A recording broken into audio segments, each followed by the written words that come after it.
Bonjour à toutes et à tous. Je vous remercie chaleureusement de vous être mobilisés aujourd'hui. L'UNSA Ferroviaire a toujours combattu et continuera de combattre cette décision injuste de discontinuité pour Fret SNCF. Le nouveau ministre délégué doit nous entendre et revenir sur cette décision inique. Depuis quelques années, les opérateurs historiques de tous les pays subissent les foudres de la Commission européenne dans une indifférence générale. En France, on reproche des aides croisées au sein même d'une entreprise intégrée, en oubliant que l'entité Fret SNCF n'avait pas de statut propre avant 2020. Au 1er janvier 2020, Fret SNCF a cessé d'être une branche d'activité intégrée à la SNCF. C'est désormais une société par action simplifiée, soumise aux procédures d'insolvabilité et de faillite de droit commun.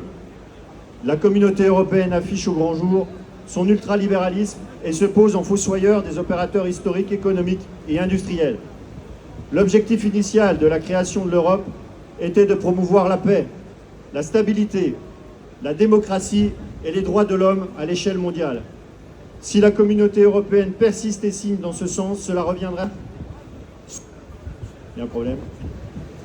Si la communauté européenne persiste et signe dans ce sens, cela reviendrait à jeter sur les routes européennes plusieurs millions de camions, voire de méga-camions.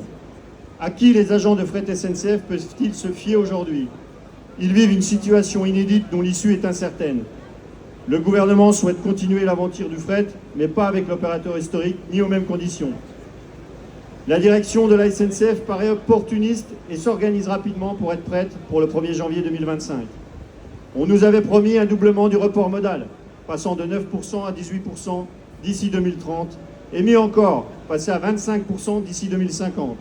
Ce n'est pas en cassant notre outil industriel que nous y arriverons. Quand la crise écologique aura atteint un point de non-retour, qui sera heureux de savoir que nous avons disparu en respectant le règlement de la Commission européenne? Le gouvernement doit revenir en arrière et, dans un premier temps, revenir sur la décision d'un précédent ministre des Transports en suivant la recommandation numéro 27 de la commission d'enquête parlementaire sur la libéralisation du fret ferroviaire et ses conséquences pour l'avenir, en fixant un moratoire. Ne baissons pas les bras, mettons ensemble tout en œuvre pour combattre cette décision qui veut la mort du fret. Globalement, l'ouverture à la concurrence est une aberration. La loi pour un nouveau pacte ferroviaire a autorisé la concurrence sur tous les trafics ferroviaires. Pourtant, nous avons l'exemple concret depuis plus de 31 ans de concurrence dans le ferroviaire au Royaume-Uni. Le constat est sans appel. La sécurité a baissé, et c'est rien de le dire.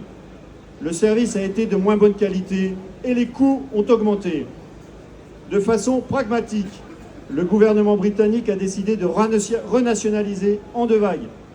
Les contrats arrivant à échéance sont repris par GBR et ceux dont la performance n'est pas au rendez-vous sont rompus par anticipation. La renationalisation va permettre d'économiser 1,5 million de livres sterling, ce qui doit entraîner une baisse des prix des billets de l'ordre de 18%. 76% des citoyens britanniques sont favorables à cette renationalisation. Il est urgent en France de faire d'autres choix que ceux menant à la catastrophe.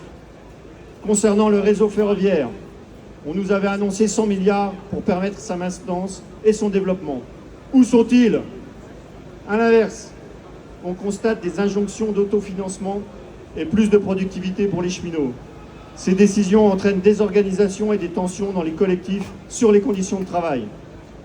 Les objectifs inatteignables du contrat de performance entre SNCF Réseau et l'État sont en grande partie responsables de ces réorganisations successives. Le fonds de concours, uniquement alimenté par SNCF, crée une concurrence déloyale avec d'autres entreprises. Les réductions des péages pour les nouveaux entrants créent également une distorsion de concurrence qui nous font craindre le pire avec les transferts d'activités pour TER et réseau.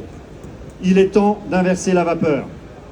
Depuis 2013, c'est une baisse de 12% des effectifs au niveau du groupe ferroviaire SNCF, soit 20 000 salariés de moins. Le ferroviaire est pourtant d'utilité publique.